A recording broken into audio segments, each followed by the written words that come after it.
Okay, so welcome back to this to the second edition of this class. In the first part of the class, we had just let me remind you what we discussed. We started by discussing several specific models which had a fermionic symmetry, models of quantum mechanics that had the supersymmetry to introduce the idea of the supersymmetry algebra. Then we had a general discussion on the structure of supersymmetry algebras and general dimensions. We had a general discussion on the structure of superconformal algebras and general dimensions and their representations. And then in the last part of the class, then we had a long discussion on superspace, focusing on four-dimensional theories, how to write manifestly supersymmetric actions in superspace. And then in the last, 10 lectures or so, 15 lectures of the class, we discussed specific four-dimensional supersymmetric quantum field theories with n equals 1 supersymmetry, n equals 2 supersymmetry, and n equals 4 supersymmetry. Usually the question that we asked was the following: we can write down a Lagrangian, and that tells us what the theory is in the UV. What is the physics of the theory in the IR? What is the effective field theory in the IR? Okay, so now the plan for the class as we go on is to explore similar sample questions in various other dimensions. For simplicity, we're going to start with looking at 2 dimensions. We'll then move on to 3 dimensions, then 6 dimensions, and maybe 5 dimensions. Okay, that's sort of the plan. Okay, as in the previous part of the class, some lectures will be very detailed with lots of detail, and some lectures will be sort of seminar style, where we review particular papers to get the basic idea. Okay, so today's class and the next 2 or 3 are going to be detailed classes, and they're based on this paper by Witten. It's called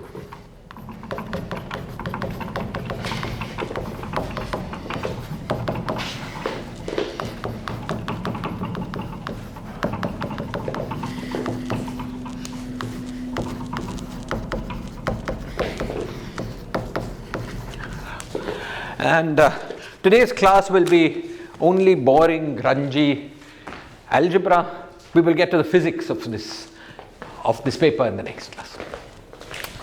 Okay.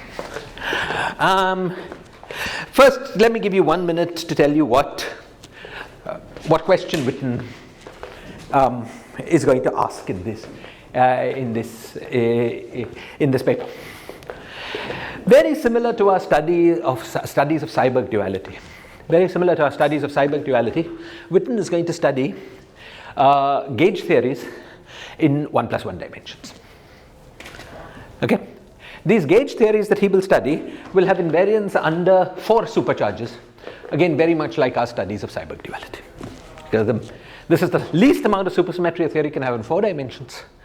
It's not the least amount of supersymmetry a theory can have in 2 dimensions. Such theories with such these 4 supercharges are often, we'll see, organized by left-moving and right-moving supercharges. And these theories are often called 2,2 theories. Because 2 left-moving supercharges, 2 right-moving supercharges. You could study 1,1 theories, you could study 1,0 theories, or 2,0 theories. All possibilities are available for us in 2 dimensions, because we don't have the constraints of 4-dimensional Lorentz invariance. We only have the weaker constraint of 2-dimensional Lorentz invariance. Okay, but in this paper we're going to study just 2,2 theories. So these are theories that can largely be obtained from dimensional reduction of the 4-dimensional gauge theories that we've studied in detail and are familiar with, and that's in fact how we're going to obtain the Lagrangians of these theories. Okay, the reduction of n equal to 2 in 4D. N equals 1 in 4D. 4 supercharges. Okay, dimensional reduction of n equals 2 will give us theories with 8, so 4, 4 supercharges. Those are also interesting, but will not be the topic of study of our topic of study today. Okay, excellent. 1 last minute on what is the point of this study? Where are we going? Okay,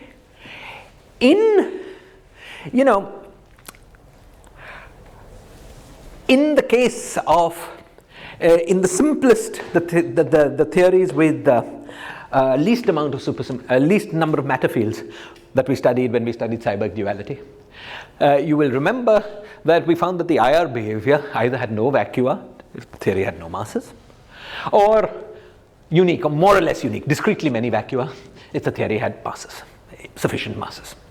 Okay. In the theories that we study, on the other hand, when we studied n equals 2 theories, we found this nice moduli space of vacua. And the question we tried to, the question we asked for n equals 2 theories was, can we figure out what the physics of the theory is as a function of where we are in moduli space? Okay? Whereas the questions we asked in n equals 1 theories was more elementary. What is the structure of the vacuum? What is the structure of, what is the structure, what kind of physics do we have? We were less ambitious. Okay? In the theories that we study here, we're going to find it's going to have some elements of n equals 1, of the 4-dimensional n equals 1 and some elements of the 4-dimensional n equals 2. The element that is going to have of the 4-dimensional n equals 2 theories is that we will have a moduli space of quote-unquote vacuum. Okay? And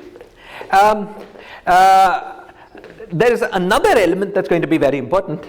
That is, we're going to study, okay, so let me say more clearly. What we're going to do is to study U1 theories.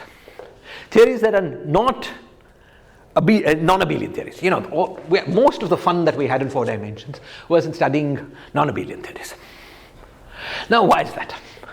Well, if you study an abelian theory in 4 dimensions, first, it's hard to define in the UV because of the Landau pole problem. And second, it flows in the IR to a free theory. Again, because of the inverse of the Landau pole problem. Okay? On the other hand, non-abelian theories in 4 dimensions are opposite, where you have matter fields, not too many matter fields. The theory is free in the UV, but interesting and strongly coupled in the IR, and you can ask interesting questions about what is the effective IR physics. So we focused in 4 dimensions on non-abelian theories. In 2 dimensions, on the other hand, the gauge coupling always becomes strongly coupled. Gauge interactions always become strongly coupled in the IR. Why is that? That's just a matter of dimensional analysis. Okay? Suppose we take f mu nu, and let's work in general d dimensions. Okay? Now, we have a 1 by g squared Yang-Mills out here. Okay? This object here, it's natural, and from the point of view of perturbation theory, Forster knew to assign gauge fields dimension 1. Why is this natural? It's natural because covariant derivatives come like d mu plus a mu. Okay, since d mu has dimension 1, a mu should also have dimension 1. And perturbation theory forces this conclusion on you. Okay, so this quantity here, f mu nu therefore is dimension 2, and f mu nu square is dimension 4. Okay, we have a ddx here. Okay, since we've got this ddx here, the total dimension of this coupling here, so this is mass dimension 4 minus d. This Lagrangian has mass dimension 4 minus d. So in order to make it up, g squared Yang-Mills should have mass dimension 4 minus d. Is this clear? So the dimension of g squared is equal to 4 minus d. Now suppose you compute something in such a theory. Let's say I compute a scattering amplitude, something, or a cross section, or something that, some probability of something happening, okay, at some energy scale. That probability is a dimensionless quantity. However, this quantity g squared has dimension. So if you're working at some energy scale, it must be that things appear in the combination g squared times e to the power d minus 4. Okay?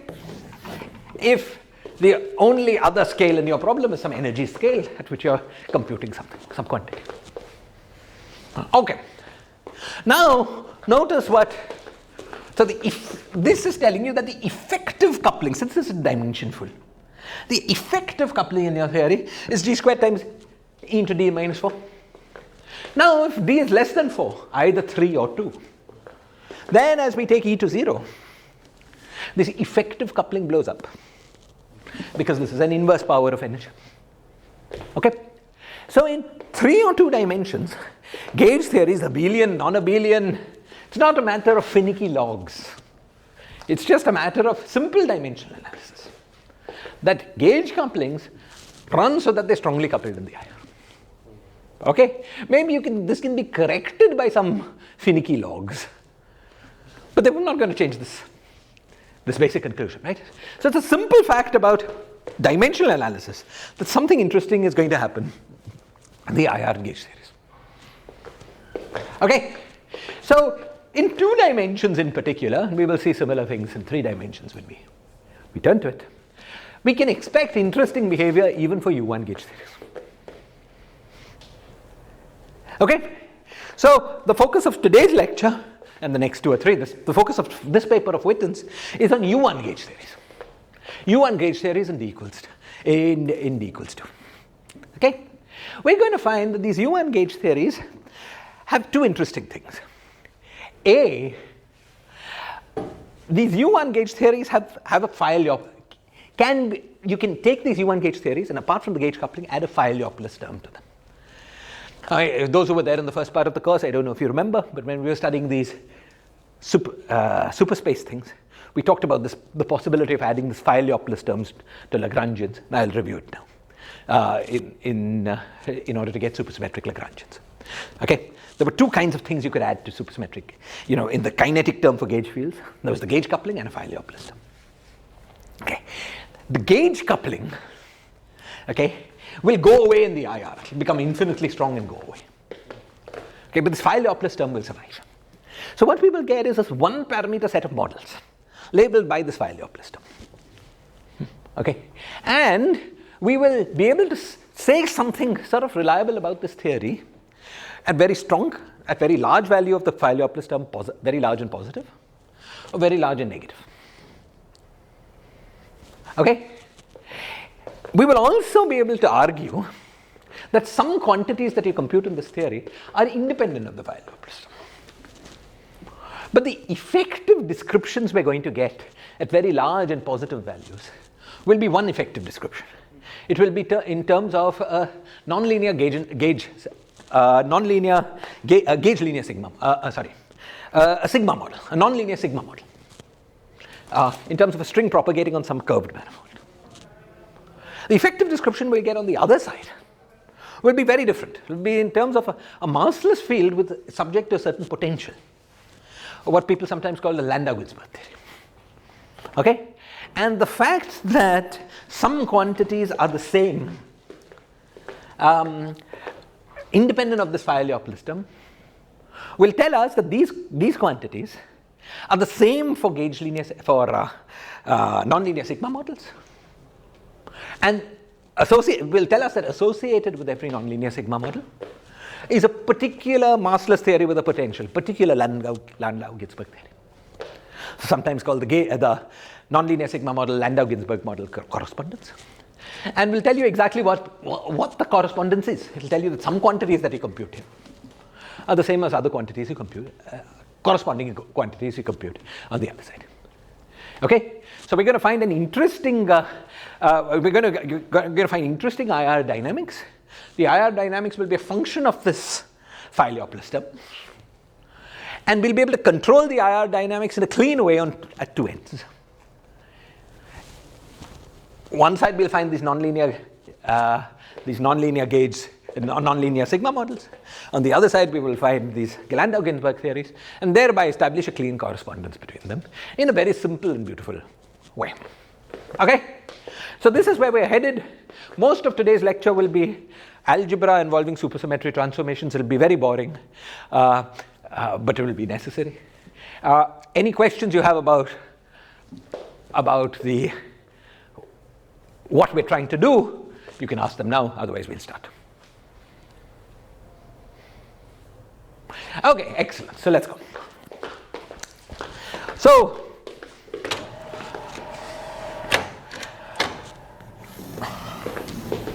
okay, to start this lecture, okay, I'm going to just, we could have started just in 2 dimensions, but since you're familiar with 4 dimensions, I'm going to remind you of, I'll give you a 10 or 15 minute reminder of the discussion we had in studying superspace in 4 dimensions.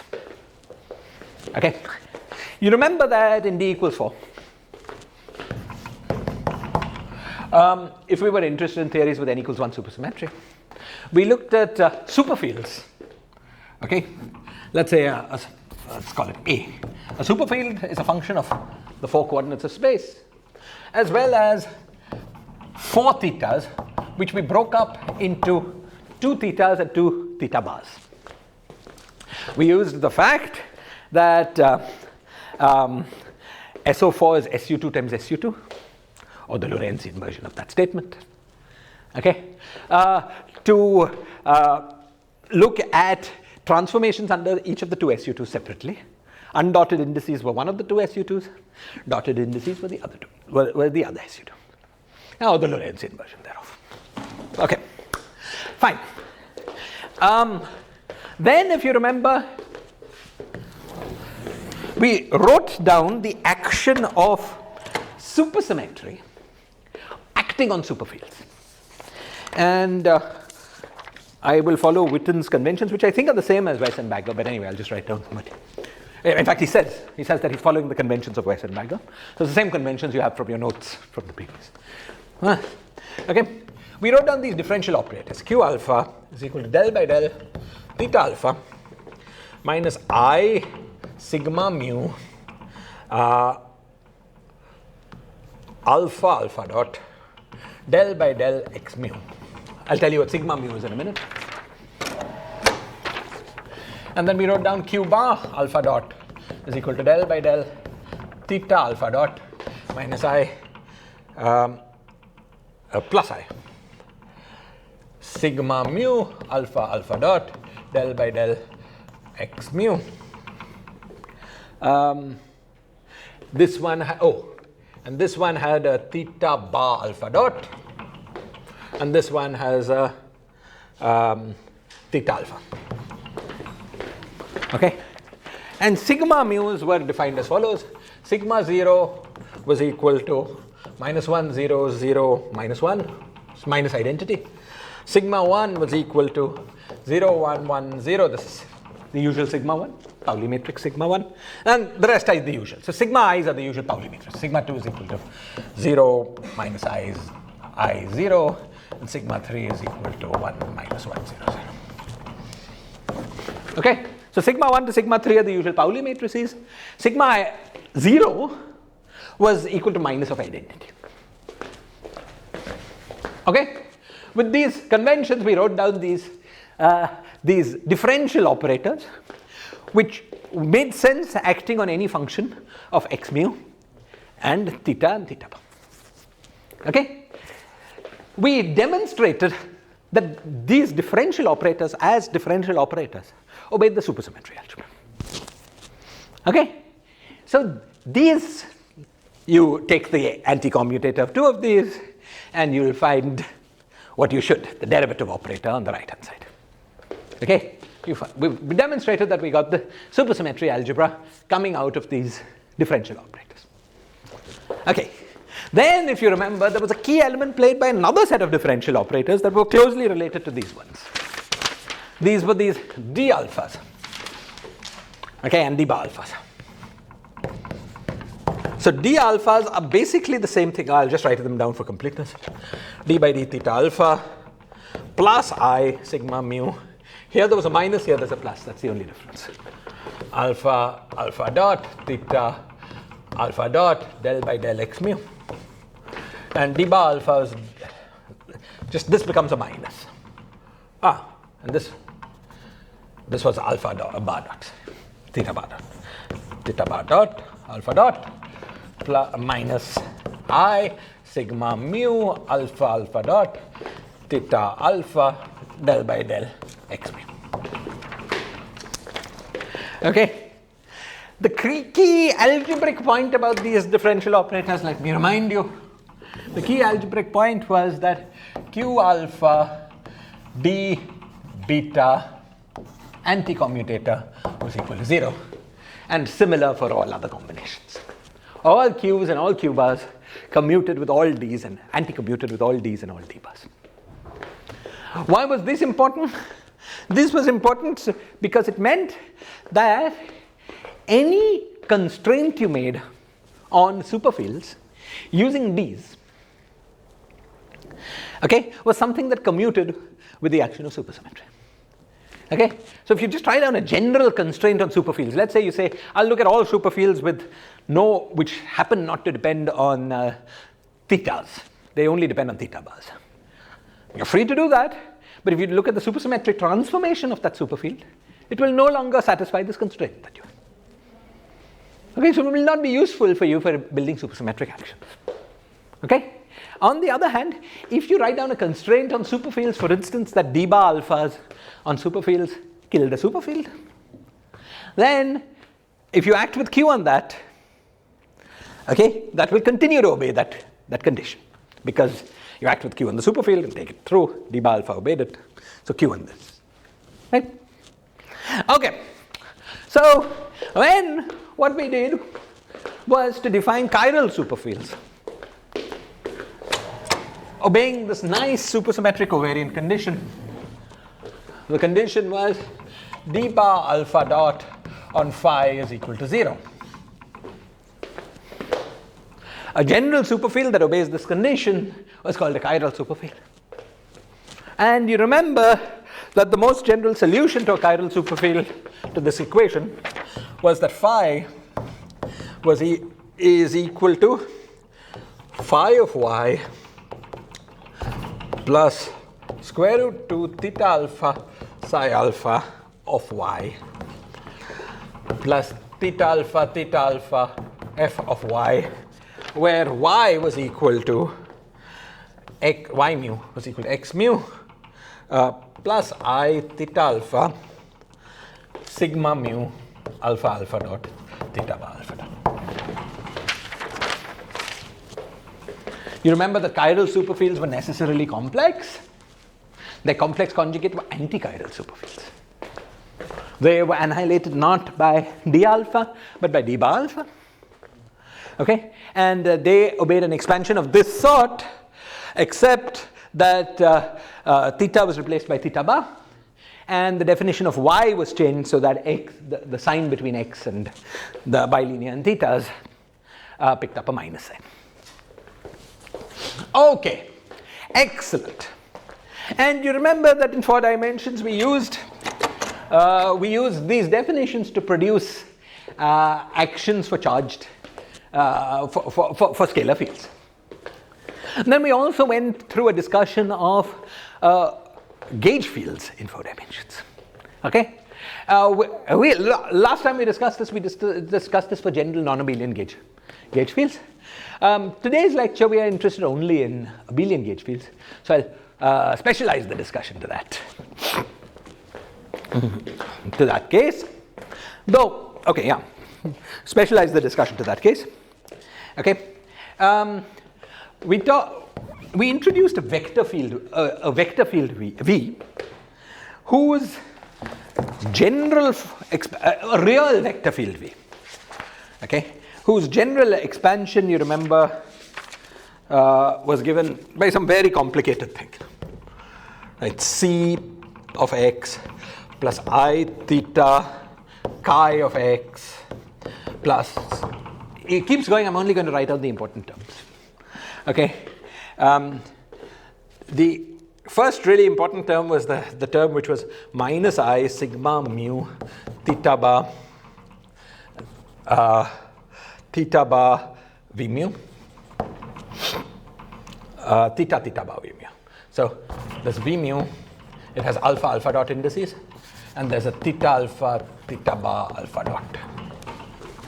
So in the theta bar level, we got a vector field, this v mu, okay, and then at at order, okay, so there was plus theta, theta, theta bar, lambda bar. There was a new spinner at order theta squared theta bar. So you understand this guy has two indices that contract and one index contracts with this guy. Lambda bar, sorry. Oh, that's odd. Lambda bar. Yeah, that's a,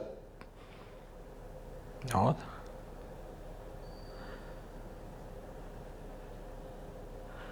There's some sort of typo here. This should be a lambda, right? So that this contracts with this, and these two indices contract with each other. Okay, and then there was a plus complex conjugate with the lambda bar. Okay, and then finally there was a term which was theta, theta, theta bar times d.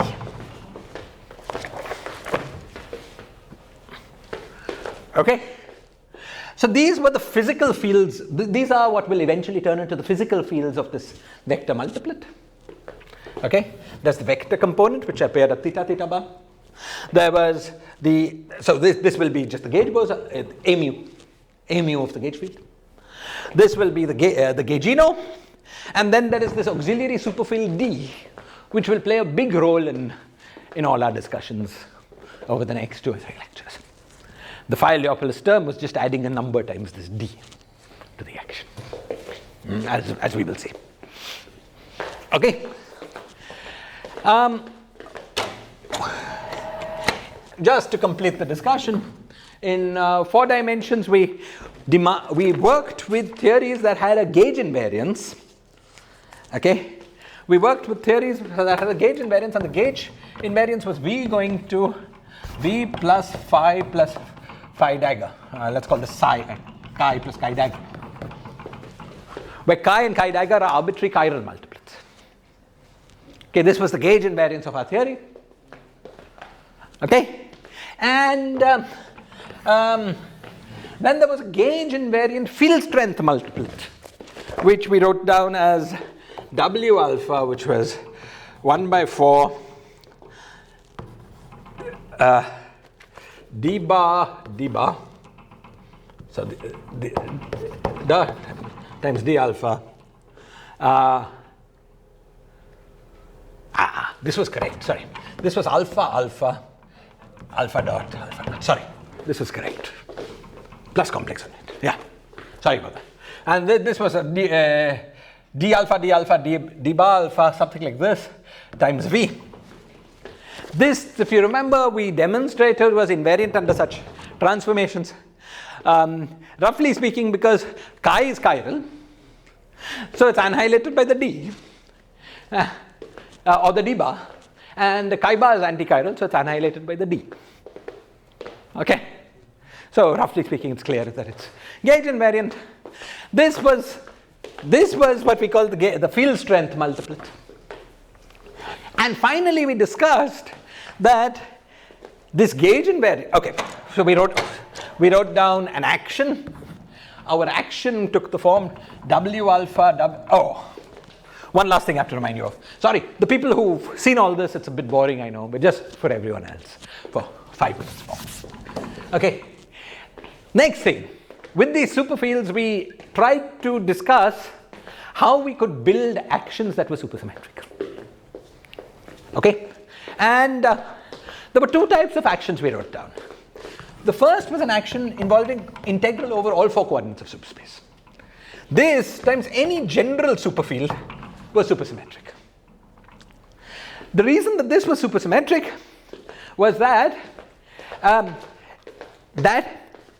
if we performed a supersymmetry transformation on this general superfield, that supersymmetry transformation happens with Q or with one of those Q or Q bar operators. The Q or Q bar operators have either a del by del theta or a derivative in space. Derivative in space is a total derivative in the action, which we throw away. Del by del theta vanishes on hitting the d4 theta, because integration over Grassmannian coordinates, as I hope all of you know, is the same thing as differentiation. And differentiation squared is 0. Right? So d4 theta times an arbitrary superfield, any superfield, generates a supersymmetric action. Okay? We also discussed how d2 theta times a chiral superfield plus its complex conjugate. The plus complex conjugate was needed so that the action would be real. Okay? d2 theta times a chiral superfield was also supersymmetric. And roughly speaking, if we ignore the difference between y and x, the reason was that if we performed we act with a chiral supersymmetry variation on phi, we get 0 because we get 2 thetas, 2 derivatives with respect to theta, and we act with an anti-chiral variation, we get 0 because the del by del theta bar hits something which there's no theta bar, so del by del theta bar, and that gives you 0. The other term was a total derivative. This argument wasn't precise because y was not x, but the difference between y and x comes in Taylor expanding phi, and therefore comes with a derivative. So all those differences are total derivative terms, and so don't matter. You remember how that worked, right? Okay?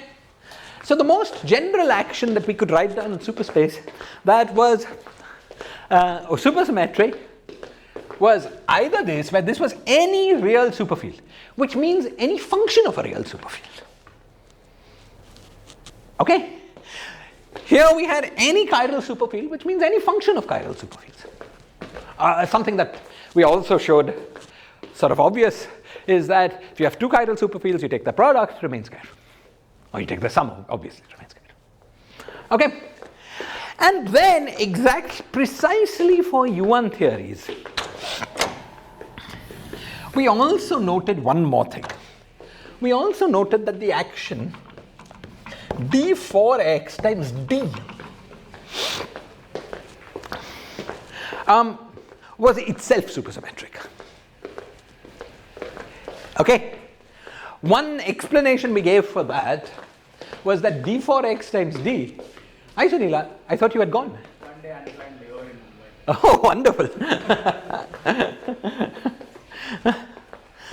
Okay. One way we had of understanding the supersymmetry of this action was to write this as integral d4x times d4 theta of v. Okay? Notice that d appears in the 4 theta term in v. So these two are the same. Okay? And then since it's an integral over a general superfield, it's supersymmetric. Okay?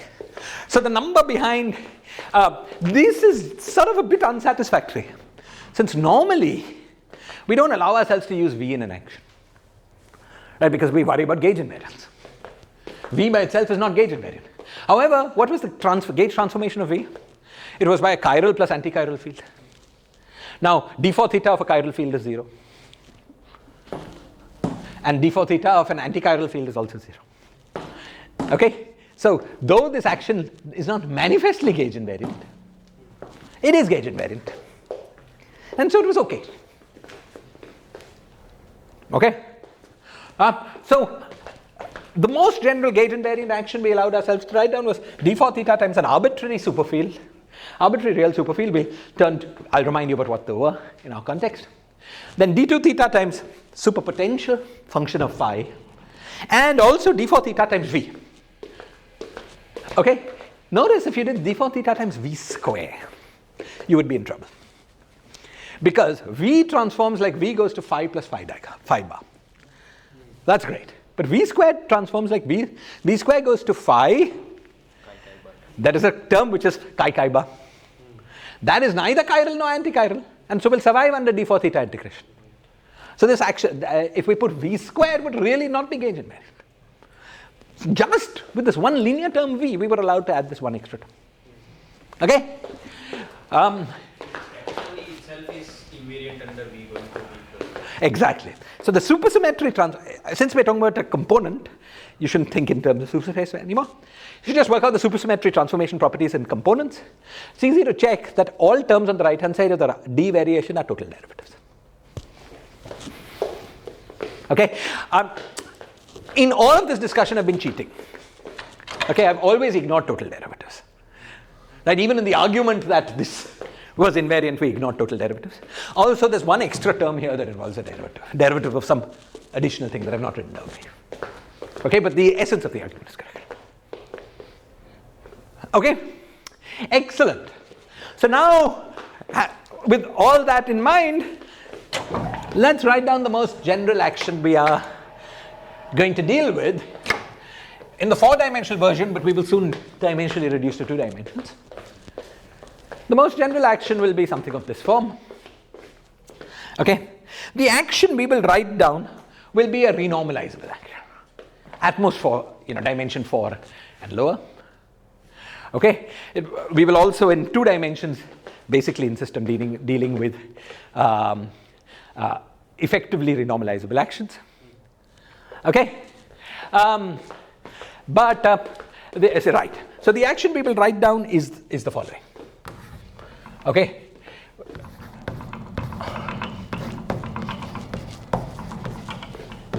For the gauge field, and if we have many gauge fields, we have sum over such terms.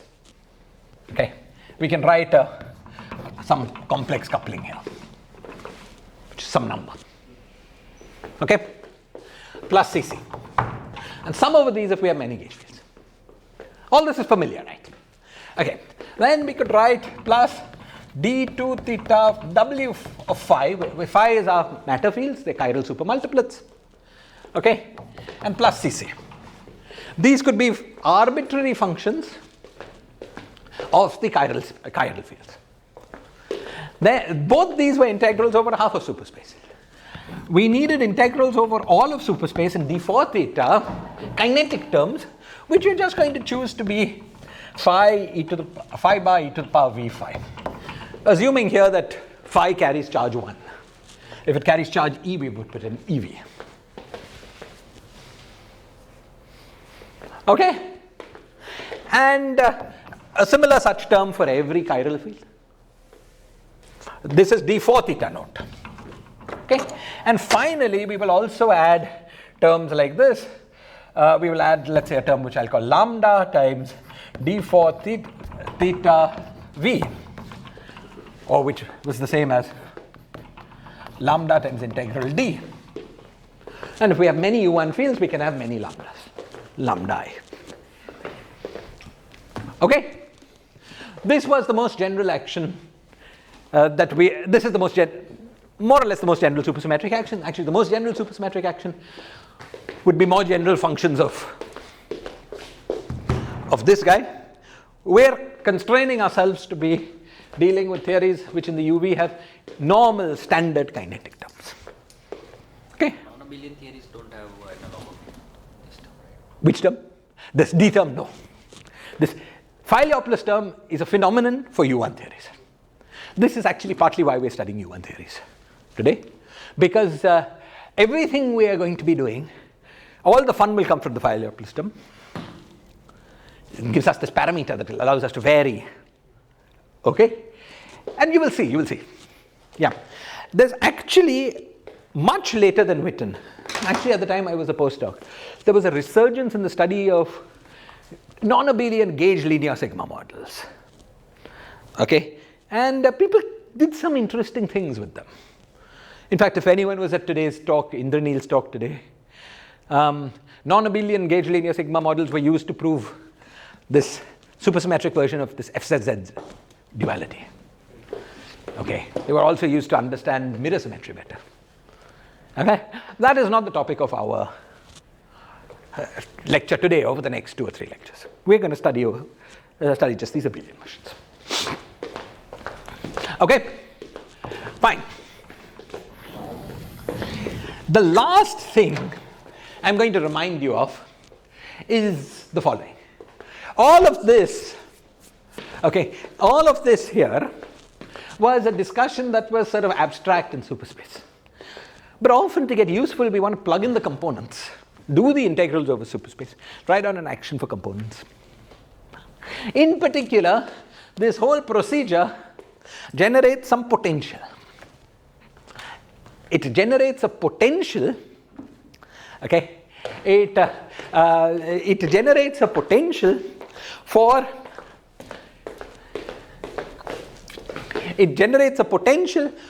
this, for instance, for the scalar fields. Okay? And you remember how that potential goes. If here we wrote down some superpotential, okay? If we worked out this action in terms of components, we would get something like W prime of phi times F, okay? So, maybe some F bar. This F bar would come from the kinetic term for the scalars. This W prime F, this also comes from this kinetic term, okay? And then integrating out plus W prime bar, phi bar times F. F was an auxiliary superfield with no kinetic term, could be integrated out exactly at quadratic level, and that produced this potential V, which went like W prime phi mod square. Okay? In addition, there were D terms. Do you remember that there was a similar discussion involving the auxiliary field D that appeared in the vector superfield? Okay, from the kinetic term of the gauge bosons, we got D square. From the minimal coupling in the kinetic term, the coupling to V, phi bar e to the power V phi, that coupling. From there we got a term that in the case of U1 superfields was very simple, right? It went like plus D times E phi bar square.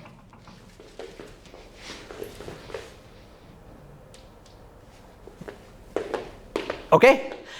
And then completing this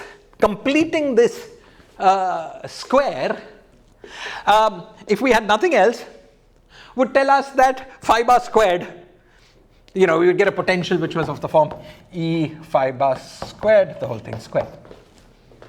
However, there is something else, and that something else is this guy. Okay? So there's also a plus lambda D. Now completing the square we get, and I've written this down pretending there was only one scalar field. In general, we'll have many different scalar fields with charges EI. So we will get a term which is like EI phi I bar squared plus lambda, the whole thing squared.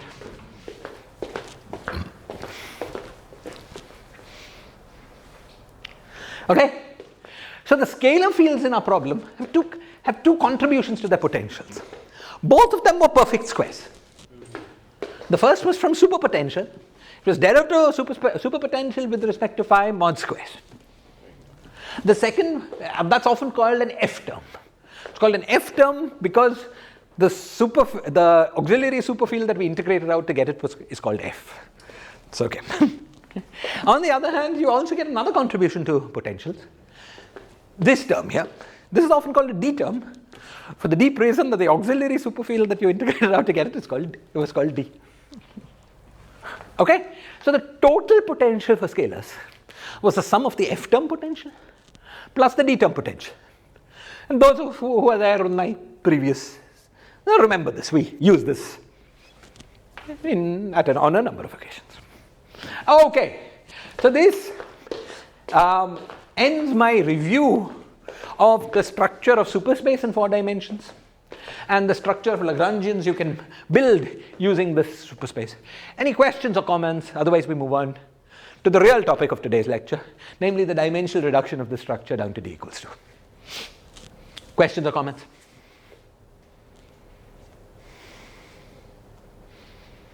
All clear? New people, all clear? Since this is sum of two squares, is there some positivity? Oh yes, it's positive. The potential is sum of two squares, therefore potential is greater than 0, which of course ties with the fact that Hamiltonian in a supersymmetric theory is positive definite. Okay? So this is the pedestrian version of that statement. Okay, other questions or comments? Okay, great. Everything clear to everyone? Let's move on. Okay.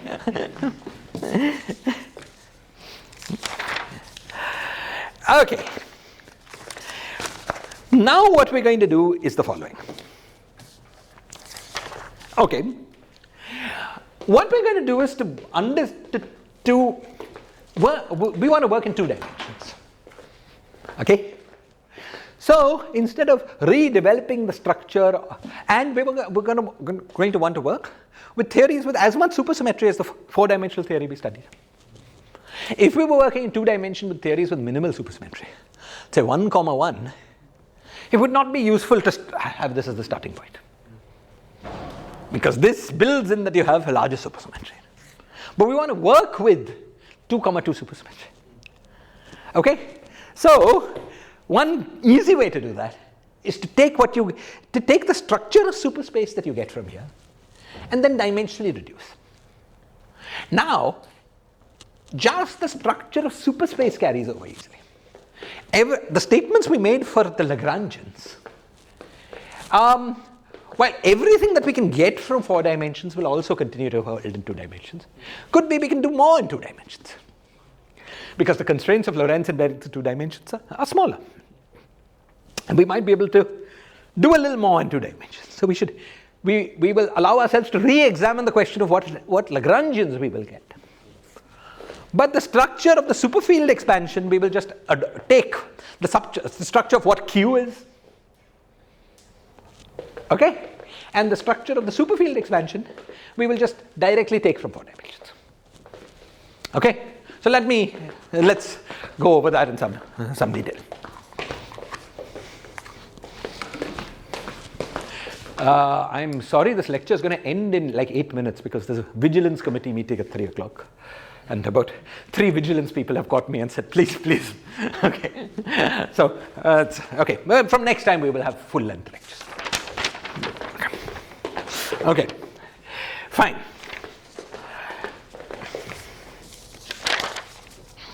Okay. What we do is the following. Most of the reduction is totally clear, but what are we going to do? First, we have these 4 coordinates, right? x0, x1, x2, x3. Okay?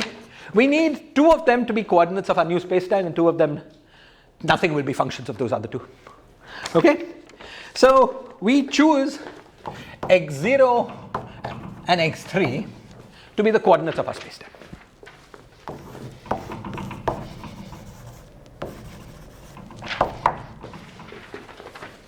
Why x?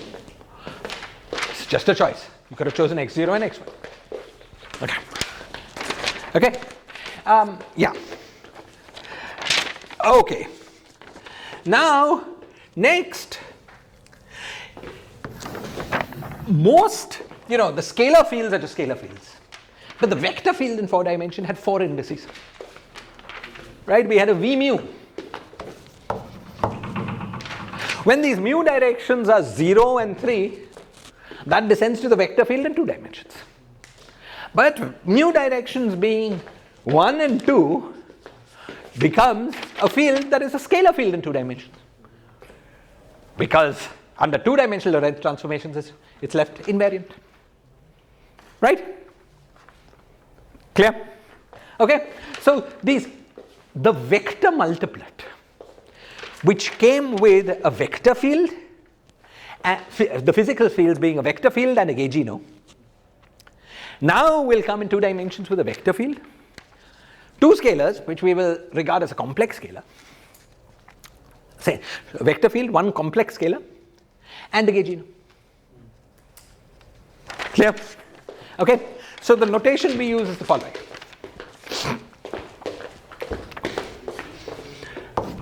Sigma we will define to be V1 plus I V1 plus I V2 by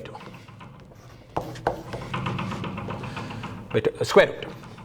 And sigma bar is its complex conjugate. V1 minus I V2 by square root. Okay? Then we also rename x0, we call this y0, and x3 we call y1. Finally, for spinor indices, okay, when we had a two-component spinor in 4 dimensions, so we had the spinor, these alpha indices, right? Let's look at the chiral part for a moment. Okay, when we had these two-component spinors, we had psi alpha, let's say. It could have been psi 1 or psi 2. We're going to rename that psi 1 is equal to psi minus, and psi 2 is equal to psi plus. The reason we do this renaming is psi 1, as we will see, will carry charge minus half under rotations in 2 dimensions, whereas psi plus will carry charge plus half under rotations in 2 dimensions. So to keep track of the charge under rotations,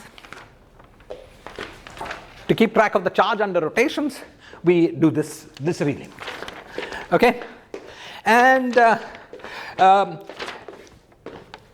something I didn't review for you, but you probably remember, we had our convention for how to raise and lower indices for spinors, right? The raising and lowering happened as follows. This was equal to psi beta, psi alpha. Let me check if I've got the sign right just a minute. I hope we've written it somewhere.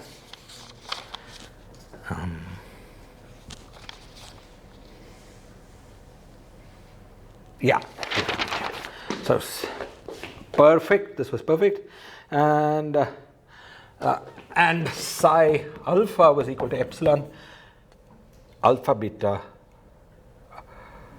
Yeah, alpha beta psi beta, with the convention that epsilon 1 2 was equal to 1, but epsilon 1 2 was equal to minus 1. This lower and upper epsilon differed by a sign, and of course epsilon is antisymmetric, right? So if epsilon 1 2 is 1, then epsilon 2 1 is minus 1, and vice versa. Okay, so because of that,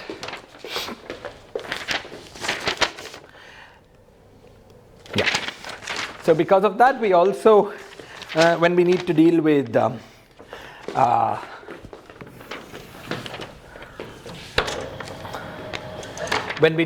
with lower indices, our conventions are psi 1 is equal to psi minus psi